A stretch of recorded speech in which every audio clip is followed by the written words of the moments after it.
Hey, how's it going everybody? I hope that you're all having an amazing day. This video I'm going to go over 4 easy, mid-level, low requirement money makers in old school RuneScape. All of these methods have fairly low requirements and one has no requirements at all and can make you upwards of 950k per hour. If this video helps you out at all, then help me out by hitting that like button, but let's go ahead and cut this plug and get right into it. Leagues 3 is just around the corner and I will be streaming it all right here on YouTube, so be sure to come stop by. But recently I have been getting back into the swing of old school RuneScape, and you know what that means. We need some money, especially if I'm going to finally complete the 2 PKing accounts that I have been working on for years now. So where better to start off than with my personal favorite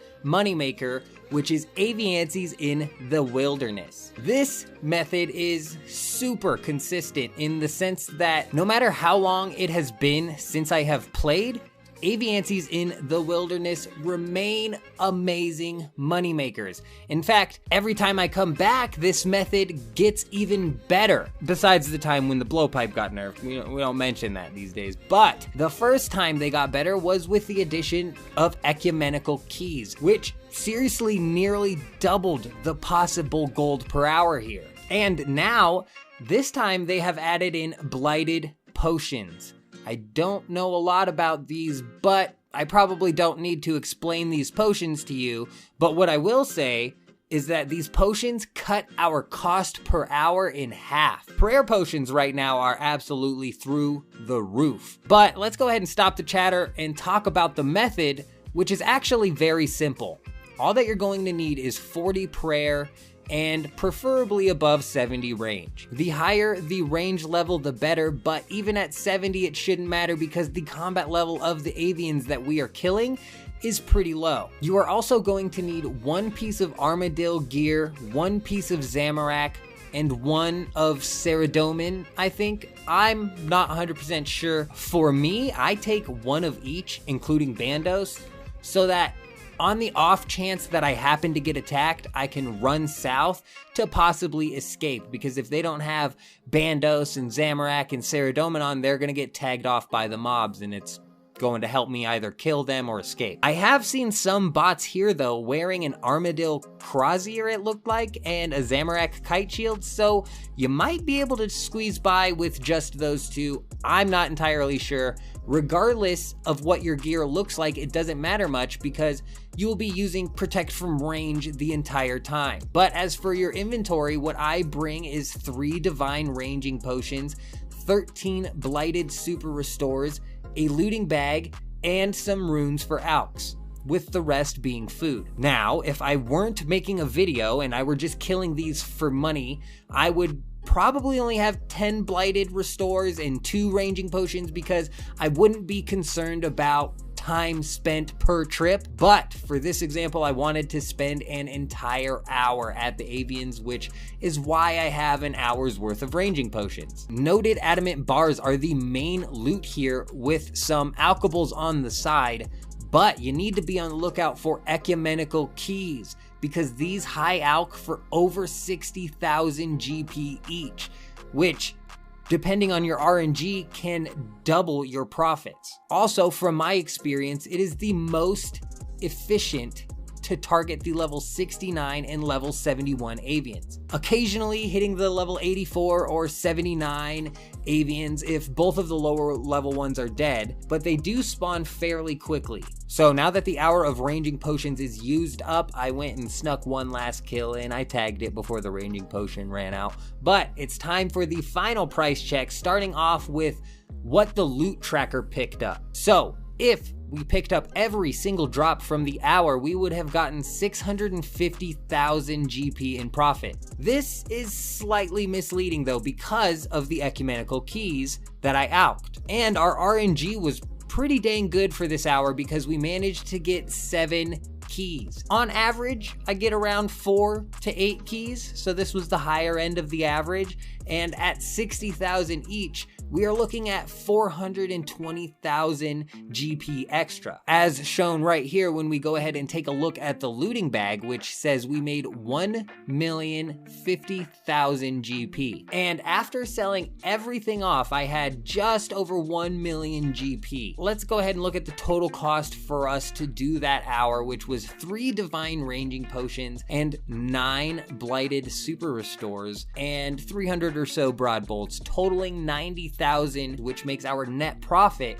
960,000 GP in the hour, on top of the 50,000 range XP. This is basically why avians are my favorite. We have an even crazier method that I'm saving for last, so let's go ahead and burn through these next 2 methods so we can go ahead and talk about that last one. The second and third moneymakers that I want to talk about are fletching and high alking. These are as straightforward as it gets, mainly because there is a maximum amount that you can do per hour. Fletching actually is a great alternate account relaxed method to passively earn some money, where if you manage to fletch 1,400 maple longbows per hour, you will make around 95,000 GP, and if you fletch 1,400 yew longbows per hour, you will make around 124,000 GP. Not a lot, but like I said, super AFK. And when talking about alking, it's a little bit different and is more of like a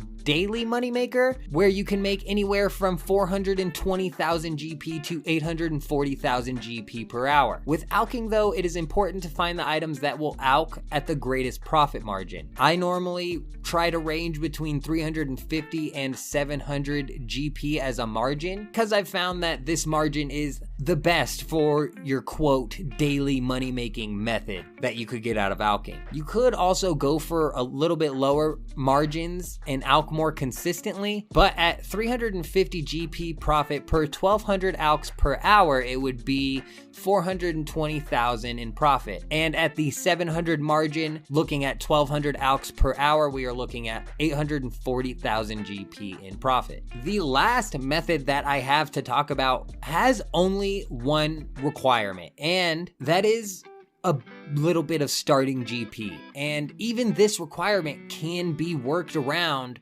with a quest and 20 thieving, I think. I'm not sure. Don't quote me on that. If you decide to do this method via thieving. And this method is opening ogre coffins. This can be done by buying ogre coffin keys or by thieving the coffins. The thieving method requires a quest, and I absolutely despise questing, so I'm going to do this the easy way, which is the ogre coffin keys. Let me know down in the comments if you would be interested in seeing me do an hour of the thieving method, because I would possibly consider suffering through the quest. In order to maximize my profit here, I purchased these keys for as low as I possibly could, which took about a day to get all of them. And I got all of them at 860 GP each, which is a really good price. I could have instant bought them and still made money here, I'm pretty sure. I'm going to calculate all of that after we go over the total loot for the hour, but this process is also pretty straightforward. All you need is a ring of dueling and the keys. Head to Castle Wars,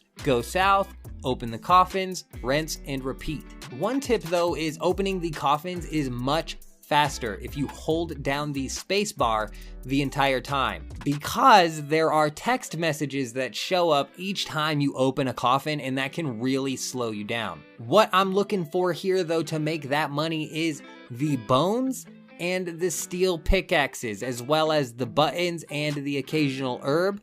I also sold the black nails, which actually I think made me, I don't know, we'll go over it after the end, but grab the black nails too. I started the hour with 983 keys and I ended it with 90, meaning that in total I did 893 keys in 1 hour at 840 per key, costing me a total of 748,000 GP. Moving into the final price check though, I am looking at 1.5 mil in returns. These bones, they don't sell instantly, but they do sell, and I will be turning all of the GP from them into platinum tokens so that we can keep track of them for the final price check. But I am actually missing some bones in this initial price check. 65 rogue bones to be exact, which I sold for 360,000 GP, and I added them to the platinum tokens. So finally, When everything was sold, I was looking at a total of 1.8 million GP in profit, taking off the 748,000 GP spent, which would leave us at 1.1 million GP in profit, give or take, for that hour. Granted, this was because I picked up the keys at a really good price. So what I want to do is a little bit of some calculations to see just how much I could have paid for those 893 keys and still made a profit. And the long story short is I could have paid 2,000 GP each and still made 14,000 in profit if my RNG was exactly the same. Obviously that wouldn't be worth it at that point, especially because RNG is not ever the same. Definitely something to keep in mind. Let me know down in the comments if you are still here by commenting "made it." Also, let me know what money-making method you like to use the most in old school RuneScape. Leagues 3 is right around the corner, and I am streaming the entire thing right here on YouTube, so subscribe to not miss out on that. But that is all of the information that I have for this video. I hope you all have an amazing day. I'm out.